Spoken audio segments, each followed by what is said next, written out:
잘 오셨습니다. 사랑합니다. 교회란 무엇인가? 라는 제목으로 말씀을 전하겠습니다. 언젠가 어떤 여자분이 북한 국적으로 중국에서 살다가 어찌어찌해서 비자를 받고 대한민국에 들어왔는데 여기서 지내는 동안 비자 기간이 끝나버려 가요. 그러자 이분이 나는 고향이 남한인데 왜 내가 다시 중국으로 돌아가서 북한 국적을 가지고 살아야 하느냐? 돌아가기를 거부하는 것입니다. 돌아가고 싶지 않은 거예요. 그런데 비자가 만료되어서 외무부에서 쫓아내려고 압력을 주니까 이 일이 신문에 기사화가 된 것입니다. 이런 딱한 여자를 구제할 길이 없느냐? 여론이 들끓게 되었습니다. 그래서 법무부에서 이 여자에게 한국 국적을 취득할 수 있도록 해 주었습니다. 원래는 한국 사람이었는데 인생이 기구해서 어찌어찌 하다 보니까 북한 국적으로 살다가 다시 원상 회복이 된 것입니다. 그런데 이 여자가요, 한국 국적을 취득하던 그날에 태극기를 커다란 것을 들고 태극기를 흔들면서 대한민국 만세를 외쳤다는 거예요. 대한민국 국적을 취득하고 대한민국에 살게 된 것이 그렇게 그에게 기쁨이 되었던 것입니다. 그 모습이 신문에 대문짝만하게 실린 거예요. 이 여자분에게 있어서 대한민국 국민임을 상징하고 증명하는 것이 태극기였던 것입니다. 태극기를 흔들어요. 우리가 외국 갈 때 대한민국 사람임을 증명하기 위해서 태극기를 가지고 가지는 않죠. 여러분 태극기 가슴속에 품고 다니십니까? 아니죠. 그렇게 하지 않아도 우리는 대한민국 사람이에요. 그런데 이 여자분에게는 그것이 절실했던 것입니다. 자기가 대한민국 국민임을 상징하고 증명하는 것이 바로 태극기였던 거예요. 저는 그 모습을 보면서 이런 생각을 해보았습니다. 교회를 교회답게 만드는 상징, 교회를 교회답게 만드는 증명은 과연 무엇일까? 전에 어떤 분이 저에게 와서 하는 말이요, 목사님, 이 교회는 왜 강대상 뒤에 십자가가 없어요? 왜 십자가가 없나요? 물어요. 이분에게 있어서는 교회라는 것은 강대상 뒤에 십자가가 있느냐 없느냐의 문제입니다. 십자가가 있어야 된다 생각을 가지고 있는 거예요. 그런데 오늘 본문에 보면 교회가 무엇이냐를 말하는데 대뜸 이렇게 말하고 있습니다. 21절에 그의 안에서 건물마다 서로 연결하여 주 안에서 성전이 되어가고 너희도 성령 안에서 하나님이 거하실 처소가 되기 위하여 그리스도 예수 안에서 함께 지어져 가느니라. 얼핏 읽으면 교회를 건물로 말하는 것 같은데 잘 읽어보면 교회는 건물이 아니라 사람임을 말하고 있는 것입니다. 사람을 말하고 있는 거예요. 단지 건물로 비유하고 있을 뿐이지 성경을 대충 보면 교회를 건물이라고 말하고 싶겠지만 좀 자세히 꼼꼼히 읽어보면 이 건물은 비유일 뿐이고 너희도 라는 표현을 하고 있어요. 너희가 교회다. 이것은 사람을 말하는 것입니다. 그렇다면 교회가 예수 믿는 사람이라고 한다면 교회의 증표인 십자가, 이 십자가는 강대상 뒤에 붙일 것이 아니고 종탑 위에 붙이는 것이 아니라 교회인 성도 각 사람의 심령 속에 새겨야 한다는 거예요. 여러분들의 마음과 삶 속에 십자가가 있어야 한다는 것입니다. 그런 의미에서 19절에서 22절은 교회의 모습을 여러 단어로 설명하고 있는데 시민이요, 가족이요, 성전이요, 처소요 뭐 이렇게 표현하고 있는데 오늘은 그 중에서도 19절 중심으로 교회를 교회답게 만드는 특징 중에 중요한 특징 하나를 여러분들에게 말씀드리고자 하는 것입니다. 그게 무엇이냐? 19절 말씀에 보면 그러므로 이제부터 너희는 외인도 아니요 나그네도 아니요 오직 성도들과 동일한 시민이요 하나님의 권속이라 그랬어요. 여기서 우리는 시민과 권속이라는 말을 하기 전에 먼저 중요한 다른 말을 우선 살펴보아야 되는데, 그게 무엇이냐면 첫 번째가 바로 외인도 아니요 나그네도 아니요, 이 말을 살펴보아야 하는 것입니다. 교회란 무엇이냐? 외인도 아니고 나그네도 아니다 하는 거예요.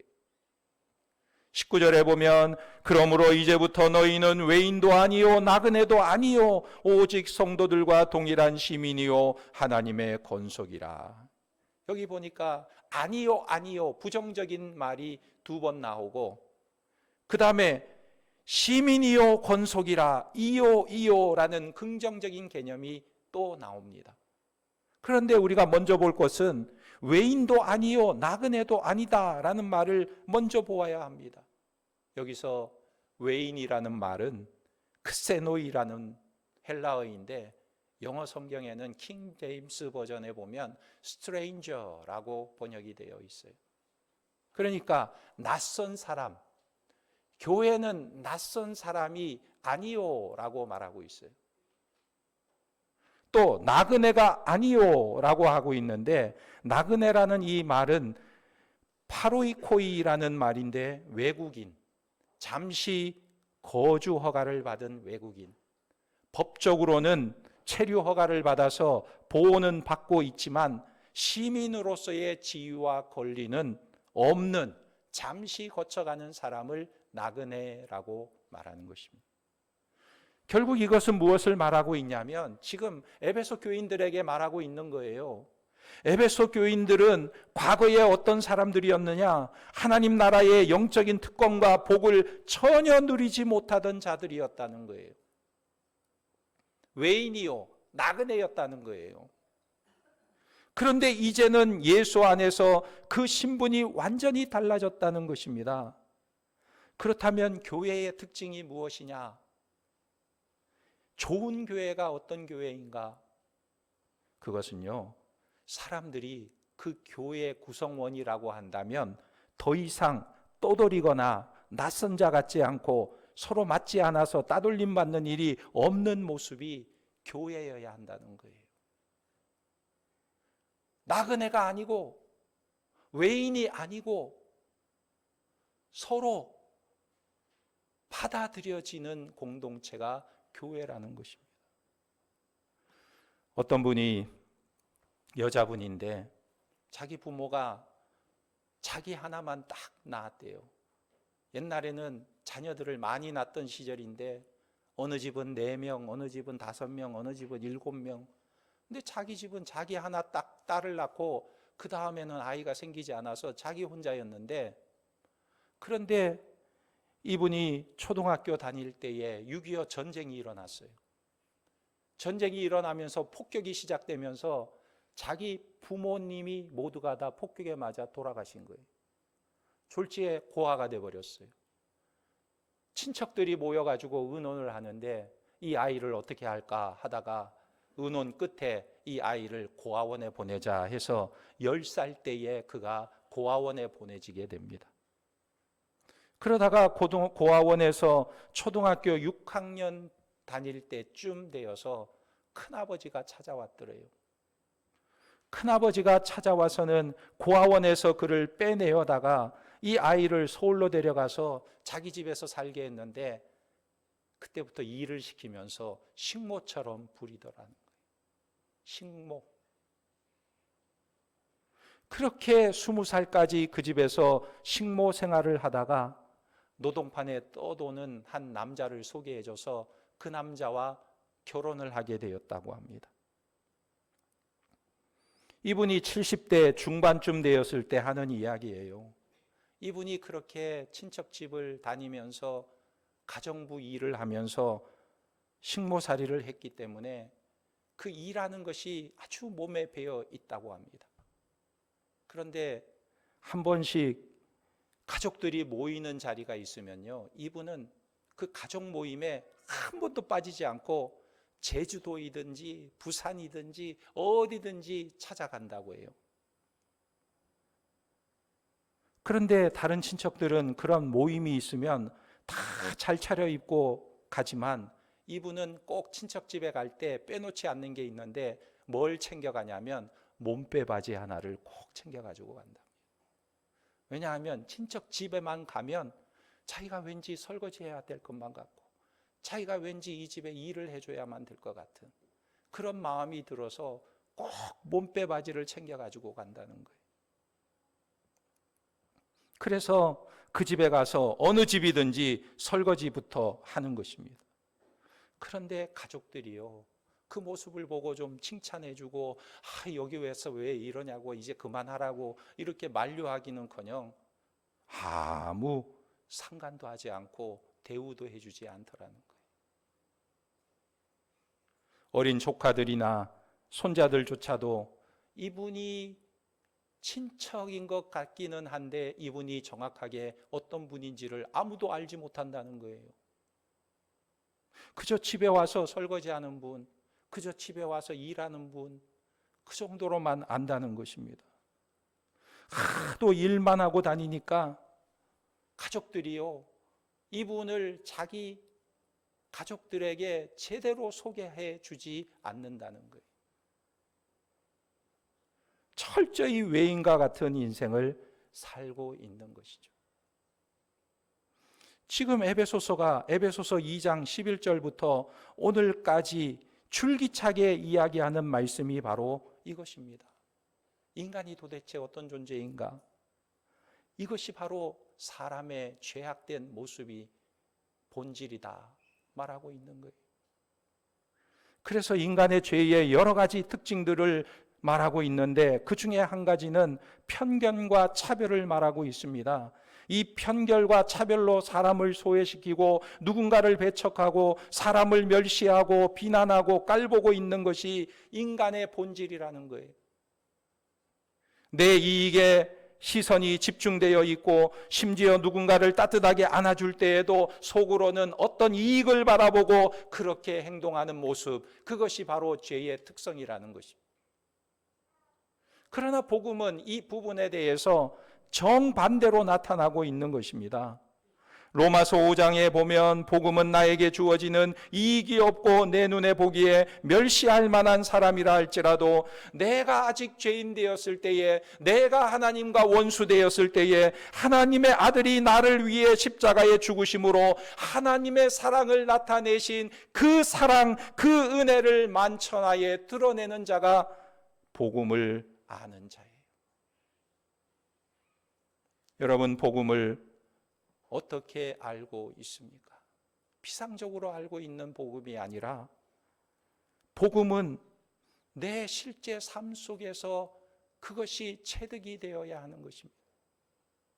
복음은 분명히 십자가와 부활이지만 십자가와 부활을 안다고 해서 내가 구원받은 백성이 아니라는 거예요.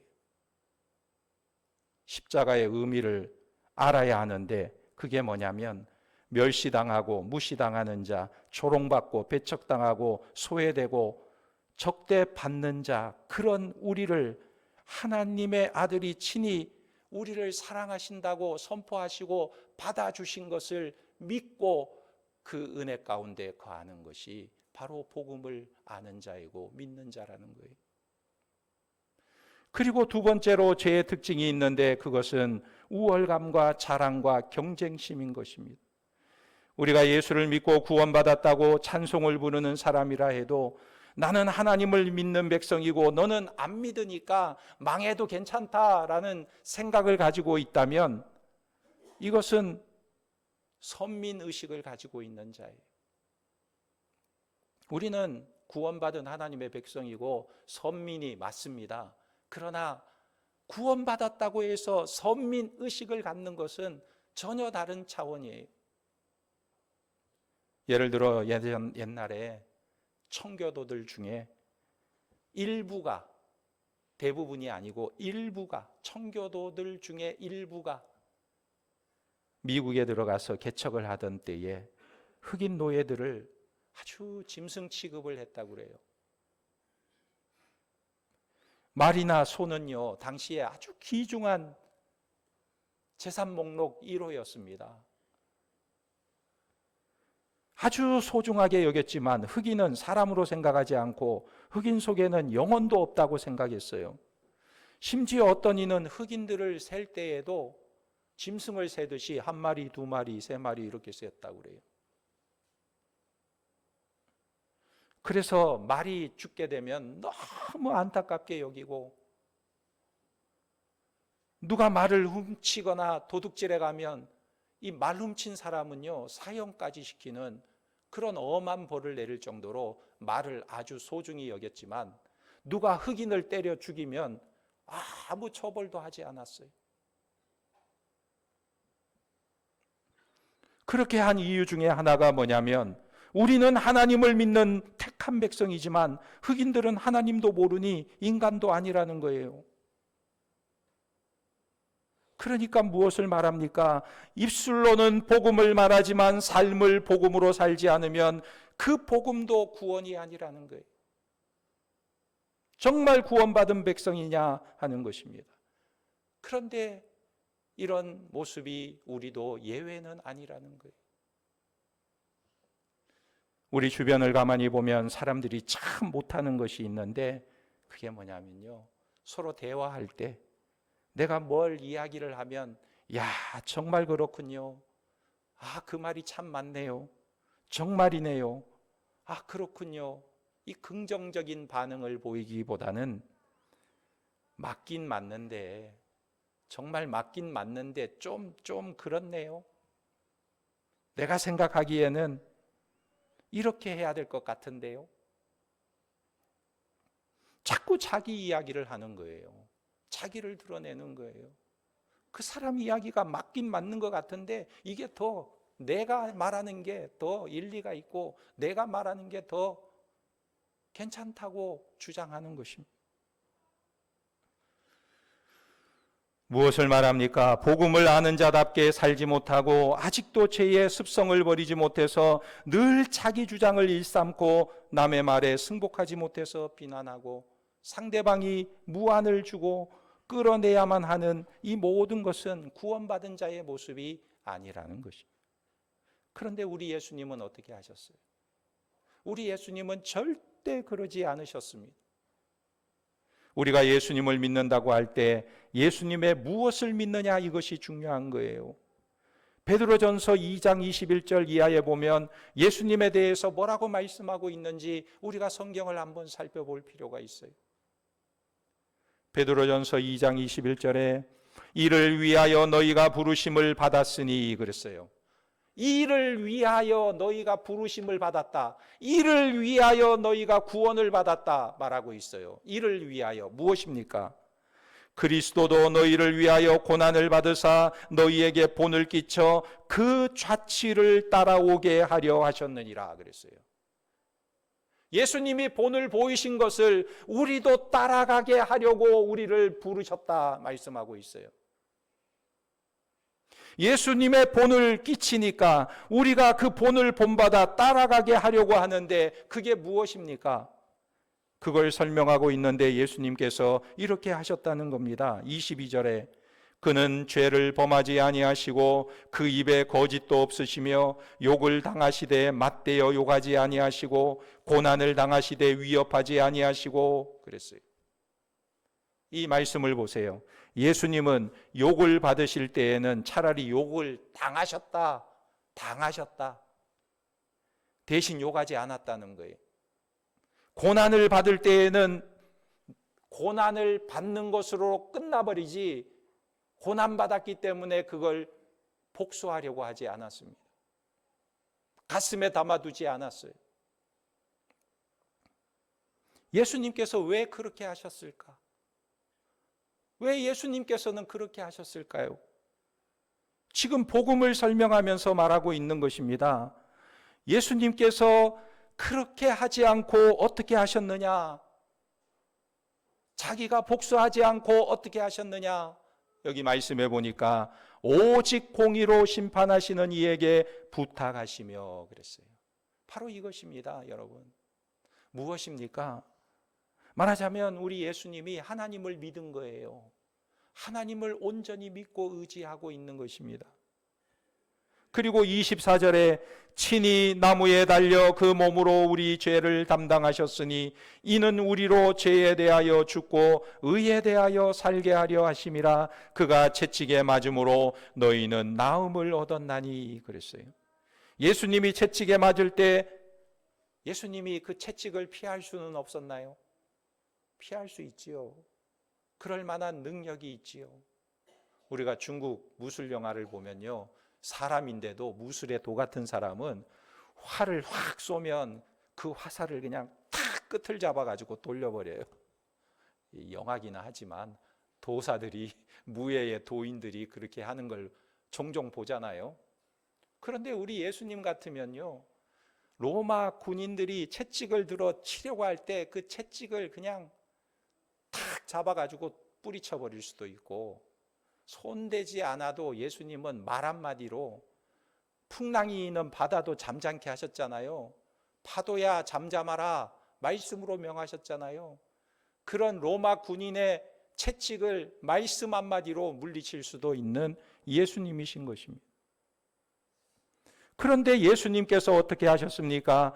채찍이 날아오면 눈을 감고 다 맞으셨어요. 이것이 바로 구원인 것입니다. 예수님이 그렇게 참으심으로, 때리면 맞고 손해를 입히면 손해를 보심으로 저와 여러분들이 구원을 얻게 되었다는 거예요. 우리가 구원받았다는 것은 바로 그런 의미인 것입니다. 그래서 이 모습에 대해서 이사야 선지자는 이사야 53장에 이렇게 표현하고 있어요. 우리는 다 양 같아서 그릇 행하여 각기 제 길로 갔거늘 여호와께서는 우리 모두의 죄악을 그에게 담당시키셨도다. 이 말씀은 우리가 다 암송하는 부분이죠. 그런데 그 다음 구절 7절에 보면 이렇게 말하고 있습니다. 7절에 그가 곤욕을 당하여 괴로울 때에도 그의 입을 열지 아니하였으며 마치 도수장으로 끌려가는 어린 양과 털 깎는 자 앞에서 잠잠한 양같이 그의 입을 열지 아니하였도다. 여러분, 예수님께서요, 털 깎는 자 앞에서 잠잠한 어린 양처럼 입을 열지 않았다. 십자가에 못 박는데도 입을 열지 않았다. 여러분, 양을 잡는 모습을 본 적 있나요? 아마 요즘은 외국 여행 가서 양 잡는 모습을 쉽게 볼 수가 있지만, 양을 잡을 때 양은 어떻게 하냐면 자기를 잡는 자 앞에서 가만히 있어요. 목에 칼을 대는데도 가만히 있다고 그래요. 옛날에 여러분, 개 잡는 모습 본 적 있나요? 우리나라에 옛날에는 개를 많이 잡았잖아요. 그것도 자기 집에서 키우던 개. 개를 잡아요. 그런데 이 개가요, 주인이 어디 나갈 때에는 주인 좋다고 쫄래쫄래 쫓아가요. 그러면 주인이 집에 들어가 하면서 쫓아도 계속 개가 쫄래쫄래 주인을 쫓아가요. 그런데 주인이 이 개를 잡아먹으려고 마음을 먹고 개를 부르면 절대 안 온대요. 잡으려고 하면 도망을 가려고 그러고 절대 주인 곁에 안 오려고 그러는데요. 개가 아나 봐. 자기 잡아먹으려고 하는 줄. 짐승들도 자기를 잡으려고 하면 죽음을 예감하고 안 죽으려고 발버둥을 친다는 거예요. 지렁이도 밟으면 꿈틀하는 것이 세상의 원리인 것입니다. 교회 안에서도요, 착하고 얌전하던 분도 자꾸 밟으면 꿈틀해요. 꿈틀. 그런데 복음이 무엇입니까? 예수님께서 그것을 십자가에 못 박으셨다고 선포하고 있는 것입니다. 문제는 우리가 십자가는 알지만 십자가의 의미, 십자가에 못 박혀 죽으시기까지 하신 그 예수님의 마음을 우리가 깨닫지 못하고 산다는 거예요. 왜 하나님의 아들이 죽음을 향해 걸어가시면서 아무 소리도 내지 않고 털 깎는 자 앞에서 잠잠한 어린 양같이 소리도 없이 따라가셨을까? 이것은 우리에게 무엇을 말해주고 있습니까? 만약 교회가 이 복음의 진리를 가진 교회라면 그 속에 예수님의 이 마음이 담겨져 있어야 한다는 말씀인 거예요. 우리가 정말 예수님의 십자가의 복음의 은혜를 안다면 우리의 성품과 태도가 바뀌어야 하는 것입니다. 주여, 제가 복음을 지식으로는 알지만 내 성품으로는 아직 받아들이지 못하고 변화되지 못한 저를 고쳐주시고 변화시켜 주옵소서. 이렇게 우리는 주님께 간구해야 한다는 것입니다. 그리고 이 죄의 마지막 특성은 자기의를 드러내는 거예요. 자기의. 하나님 앞에 꺼내놓을 것이 있다는 생각을 하는 것이 죄예요, 죄. 하나님 앞에 내가 무엇인가 떳떳하게 내어놓을 것이 있어야 한다는 것은 복음을 모르는 사람의 생각인 것입니다. 우리는 인생을 몇 수십 번 결산을 해봐도 하나님 앞에 꺼내놓을 것이 있는가? 없어요. 하나님 앞에 자랑할 만한 것이 없습니다. 성경에서 뭐라고 말합니까? 내가 사는 것이 내가 아니요 주님으로 살고 그 은혜로 사는 자들이라고 우리에게 말씀하고 있어요. 내 하나님 앞에 내 윤리와 도덕을 꺼내놓을 수가 있는가? 내 열심과 정성을 하나님 앞에 내어놓을 수가 있는 존재인가? 혹 있다고 해도 그것을 꺼내놓아서는 안 되는 거예요. 무언가를 내가 꺼내놓는다면 그 사람은 아직 복음의 은혜를 알지 못하는 사람이에요. 깨닫지 못하는 사람인 것입니다. 그러므로 교회란 어떤 곳이냐면 지금까지 말한 죄의 특성들, 편견, 미움, 우월, 경쟁, 자랑, 자기의가 통하지 않는 사람들의 공동체가 되는 것이 교회라는 거예요. 교회 안에서 지렁이도 밟으면 꿈틀한다. 그런 종류의 잘못된 사고방식들이 통하지 않는 곳이 교회여야 하는 것입니다. 이게 복음이고 그 복음을 복음되게 하는 것이 교회여야 하는 것입니다. 우리 중앙교회가 그런 교회가 되기를 주님의 이름으로 축원합니다. 그래서 19절 하반절에 보면 교회를 뭐라고 말씀하고 있냐면 교회는 하나의 새로운 인간으로 재창조된 존재다라고 말씀하고 있어요. 19절 말씀을 다시 한번 보면 그러므로 이제부터 너희는 외인도 아니요 나그네도 아니요 오직 성도들과 동일한 시민이요 하나님의 권속이라 그랬어요. 여기 말씀해 보면 어쩌면 권속과 시민보다 앞서는 중요한 단어 한 가지가 있는데 그게 뭐냐면 동일한이라는 말이에요. 동일한. 우리 한번 따라서 해볼까요? 동일한. 예, 동일하다는 거예요. 이 동일하다와 시민이라는 말이 분리된 게 아니고 한 단어로 동일한 시민이라는 표현인데 이 단어는 심폴리티스라는 단어예요. 이 심폴리티스는 전치사 쉰과 폴리테스가 합해진 말인데 이 쉰이라는 말이 성경 유래에 보면 아주 유명하게 쓰여진 부분이 있습니다.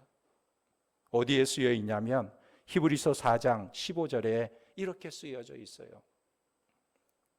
예수님에 대해서 말하면서 히브리서 4장 15절에 우리에게 있는 대제사장은 우리의 연약함을 동정하지 못하실 이가 아니요 그랬어요.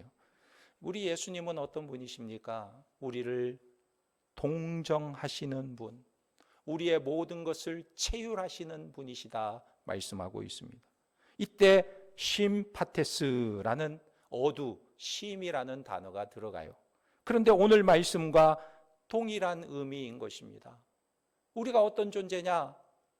동료 시민, 같은 시민이라는 거예요. 무엇이 동일하다는 말입니까? 에베소서 4장 3절에서 6절에 보면 이렇게 말합니다.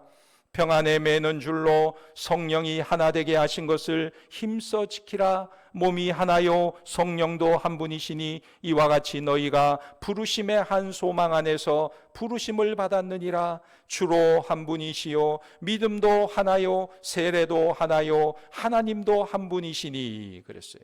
이 둘이 하나 됐다는 말과 동일하다는 말은 같은 말이에요. 둘이 하나 되었다, 동일하다, 같은 말이에요.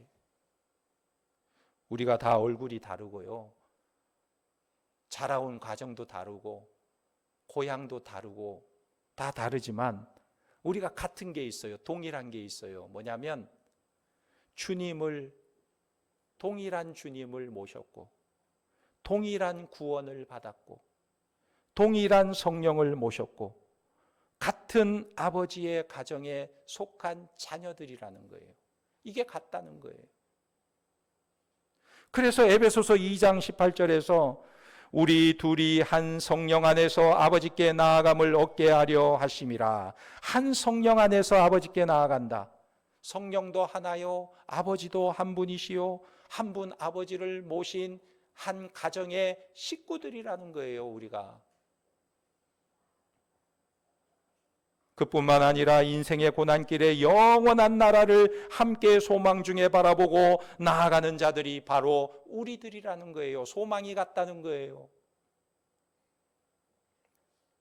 그러므로 이렇게 동일하다는 말을 통해서 우리 성도로서 새삼스럽게 정리를 해야 하는 것이 하나 있는 것입니다. 그게 무엇이냐면 교회란 어느 누구도 나를 구분할 수 없는 존재가 되었다는 것입니다. 어느 누구와도 구분할 수 없는 우리는 한 가족이 되었다 하는 거예요. 그가 예수를 믿는다면 모든 예수 믿는 사람과 하나가 되고 경쟁과 비교 상태에서 벗어났다는 말이에요. 그러므로 우리가 예수 믿고 교회에 나와서 자신이 교회이고 성도가 교회임을 깨달을 때 우리는 동일한 존재가 된 것이고 하나가 된 존재이고 한 사람, 한 세 사람이라는 사실을 기억해야 한다는 것이. 저 사람은 외인이야, 저 사람은 나그네야, 구분이 아니라 우리는 동일한 한 사람이다. 한 소망을 가지고 한 하나님을 모시는 가족이라는 것을 기억해야 되는 것입니다. 이것을 지식으로만 아는 것이 아니라 실천적으로 알고 행해야 한다는 거예요. 어떤 분이 인생에 너무 괴로움과 힘든 일을 겪으면서 교회에 나오게 되었는데 어떤 사람이 이분을 보고 지나가면서 하는 말을 들은 거예요. 뭐라고 말하냐면 저 사람은 하나님 앞에 뭘 그렇게 잘못했길래 저렇게 된통 얻어맞았을까? 저 사람은 하나님 앞에 뭘 잘못하고 불순종한 것이 있기에 맨날 저렇게 괴로움을 당하고 고난이 겹칠까? 이 소리가 자기의 귀에 들렸는데 그 소리가 들리는 순간 너무 충격을 받게 되었다는 겁니다. 자기가요, 직분자가 아니면 교회를 확 떠나고 싶더래요. 그런데 그 소리를 듣는 순간에 눈앞이 막 캄캄해지면서 앞에 사람이 안 보이더라는 거예요. 그래가지고 자기를 다스리고 참아서 이겨냈는데 자칫 자기가 발작을 하게 되면 뭐라도 있는 것 들고 휘둘러 버리고 싶은 마음이 확 일어나더라는 거예요. 여러분, 지렁이도 밟으면 꿈틀거리는 것입니다. 꿈틀거리는 거예요. 그런데 이제는 구원받은 백성이라면 그런 종류의 생각을 마음으로라도 갖지 않는 것이 구원받은 백성이라는 거예요. 그게 교회여야 한다는 것입니다. 이런 성품과 태도가 내 속에서 나오지 않도록 자기를 죽이고 복음의 은혜를 붙잡는 것이 신앙의 싸움이고 훈련이라는 거예요. 제가 예전에 부산에 있을 때 처음으로 휴가를 받아가지고 차를 몰고 부산에서 해안선을 따라서 저 속초 설악산까지 해변길로 올라간 적이 있어요. 처음이에요, 처음. 올라가면서 주변 바다를 보는데 얼마나 경치가 좋고 아름다운지, 그리고 너무너무 재밌는 게 뭐가 그렇게 재밌냐면 해안선을 따라서 포항에서부터 쭉 올라가서 삼척, 강릉, 설악산으로 가는데 정말 희한하고 재밌는 지명들이 막 나오는 거예요. 이 표지판 보면서 가니까 지명들이 나오는데 이런 마을이 있더라고요. 이런 지명 들어보셨나요? 공갈못. 공갈못이라는 마을이 있어요. 또 한참을 가다 보니까 무지리가 있어요. 그리고 좀 더 가니까 후진마을 이렇게 나오더라고. 그리고 후진항 이렇게 있더라고요. 후진리. 그리고 또 한참을 가다 보니까 무릉계가 나오고, 또 좀 더 올라가다 보니까 속초 쪽으로 가다 보니까 동네 이름이 즈무라는 동네가 있어요. 즈무. 예. 한국말 같지도 않고 즈무 뜻이 도대체 무엇인지는 모르겠지만 하여튼 그런 동네가 또 있더라고요. 그래서 공갈못, 후진리, 무지리, 즈무, 도대체 무슨 뜻인지는 잘 모르겠지만 이름이 아주 우습고 촌스러운 동네 이름이었던 것입니다. 그런데 그것을 보면서 제가 뭘 깨달았냐면, 제가 볼 때에는 처음 보니까 이상하잖아요. 후진리, 즈무, 뭐 저런 이름이 있을까? 그런 이상한 생각이 들지만 그 동네에 살고 있는 사람들은 그 이름을 어떻게 생각할까요? 전혀 이상하지 않아요. 전혀 이상하지 않아요. 당연한 거예요. 이상하지 않아요. 제가 예전에 천당 밑에 살았는데 어딜까요? 분당. 분당에 살았는데 그것도 정자동에 살았어요. 제가 살 때는 정자동이 뭐 아무렇지도 않았는데 사람들에게 정자동 하니까 웃더라고요. 정자동이 뭔가. 여러분, 우리가 생각할 때 이런 이상하고 촌스러운 이름들도 제각각 의미를 다 가지고 있는데 그 동네에 사는 사람들은 아무렇지도 않은 거예요. 이상하지 않는 거예요. 무슨 이야기냐면 우리도 마찬가지입니다. 우리 교회 공동체에 다양한 사람들이 들어오는데, 다양한 사람들이 교회를 구성하는데 저 사람들이 외인이 아니고 나그네도 아니고 나와 다른 사람도 아니고 동일한 시민이라는 것을 우리가 기억해야 한다는 것입니다. 교회라면 누구도 차별이 없고 한 몸이고 한 세 사람이고 형제인 것을 인정할 때 복음이 되고 교회가 되는 것입니다. 우리 중앙교회는 예수 그리스도를 통해서 한 하나님을 아버지로 모시는 가족으로서 서로를 귀히 여기고 격려하고 축복하는 그런 아름다운 공동체가 되기를 예수님의 이름으로 축원합니다. 아멘. 기도하겠습니다.